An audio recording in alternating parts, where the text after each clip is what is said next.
Hello, Impactful Chats fans. This is Mark Shapiro here. I'm a hospitalist and the host of Explore the Space podcast. I am grateful to Malin for sharing her mic with me for a moment to talk about the Morning Report initiative with Vote Health 2020. Through my years in medical school, residency, and as an attending, I could count the number of conversations that I have had about voting with fellow medical students and residents and physician colleagues on one hand. Somehow it's become normal for us to not help mobilize and energize one another around voting. And this has cost us dearly. Physicians vote at a rate that is 9% less than the general public, 22% less than attorneys. This November 3rd, there is a presidential election, but remember, your ballot will be filled with so much more. State elections, local elections, bond measures. You may be electing your local sheriff or deciding on a measure around carbon offsets in your county. The issues and initiatives that impact our communities and the lives of those that we care for are not hearing our voice and feeling our impact. It's time that we change that. The process is simple. Check your eligibility to register and get registered to vote. Then decide if you'd like to vote absentee or mail-in. They mean the same thing. And check the deadlines for your state. If you're planning to vote in person, make a voting plan. This is critical for us in medicine. Check your work schedule, talk to your teammates, discuss how you'll cover for one another to ensure everyone can get to the polling place on election day. Then cast your ballot. I've chosen to vote absentee this election because I'm working on election day. Take a look at this slide. It's got everything you need to move through these steps in one place, and it takes just a few minutes. We want to bring this message far and wide. The Morning Report initiative with Vote Health 2020 is here to help do just that. If you'd like to have me or another physician on our Vote Health 2020 team join any meeting you've got virtually, we'll be there. Morning Report, grand rounds, team huddles, you're having a coffee with some pals, anything. Just email info@votehealth2020.com to schedule. We'll set up a free, less than 5-minute presentation that is nonpartisan and has everything your audience needs to get activated. You can also check out www.votehealth2020.com. No excuses this election and going forward, my friends. Thank you all so much for what you do, and thank you, Malin, for letting me come on and talk about this.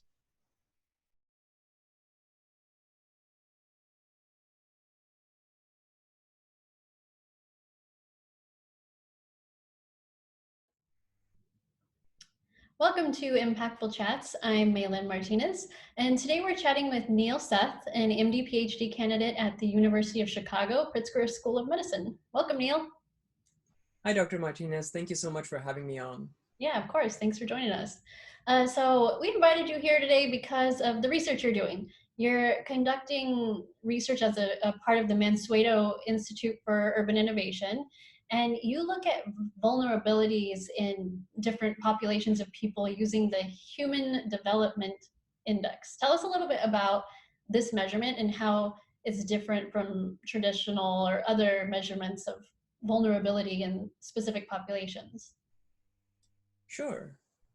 So, as a quantity, the Human Development Index is a multidimensional measure based on education, income, and life expectancy.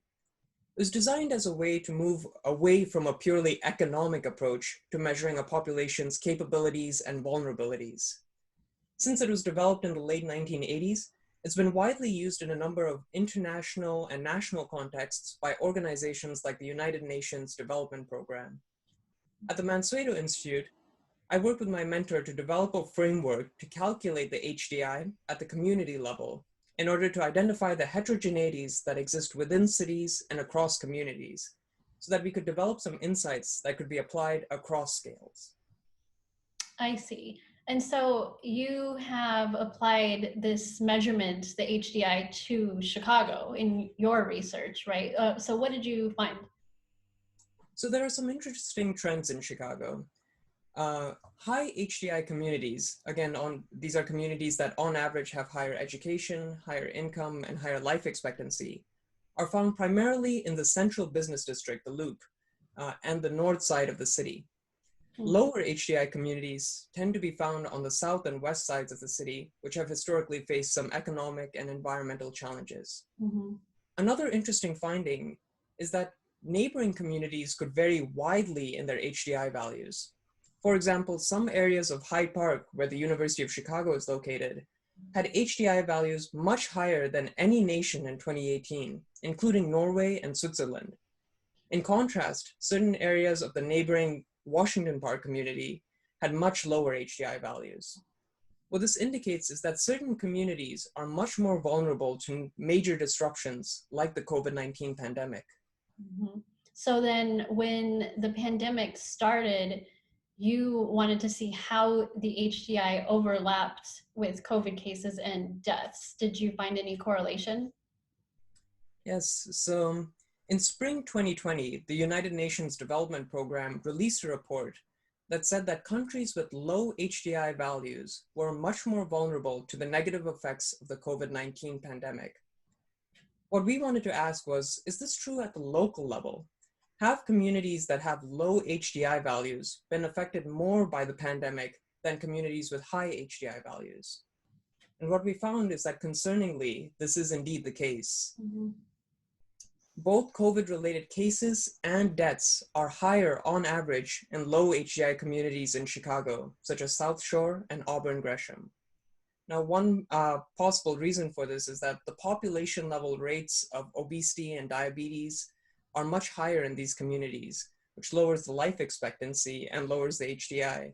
Of course. These pre-existing conditions, of course, also put you at risk for severe illness from COVID-19. Mm-hmm. I see. And so that's a fascinating way to look at why we're seeing these disparities that we see in outcomes in COVID. So what do you see for that study as sort of the main takeaways? And what can we learn from it? How can we use those results? Yeah, so both COVID-related cases and deaths are higher on average in low HDI communities, indicating that there may have been some underlying vulnerabilities in these communities that were exacerbated by the onset of the pandemic. Mm-hmm. So kind of an immediate takeaway is that when we're allocating resources, we should try and allocate our resources proportionally to help the communities that need them most, whether they be financial resources or medical resources. A more long-term takeaway is that the best preparation for times of crises like these is to promote local levels of development and higher levels of local development across communities so that our resilience in bad times has a solid foundation at all times. Mm-hmm. And going forward, my future PhD work, I want to focus on these issues more. And I hope to take some of these population level insights and hopefully translate them into precision medicine interventions that we can use to improve health overall. Yeah, precision level medical interventions. It sounds like almost even policy interventions. You're the perfect guest for an impactful chat. This is very impactful research that you're doing. And where are you taking this project at this point? I know this work was done a little while ago. Yes, so our initial analyses focused on Chicago and New York City. But in that time, there's been a lot more data that's been released at the zip code level on cases and deaths from a number of states, including Arizona, Florida, and North Carolina. So our research now is trying to look to see whether we see these trends replicated across states and across communities, and how they may vary between rural communities versus urban communities. And so it's been very interesting because we can see that variations in reporting and how the cases and epidemics spread can have a major impact on these broad population-wide effects. Right, that's great. Well, thank you so much for joining us and sharing this important information. It was great having you. Thank you so much, Dr. Martinez. It was great to speak with you.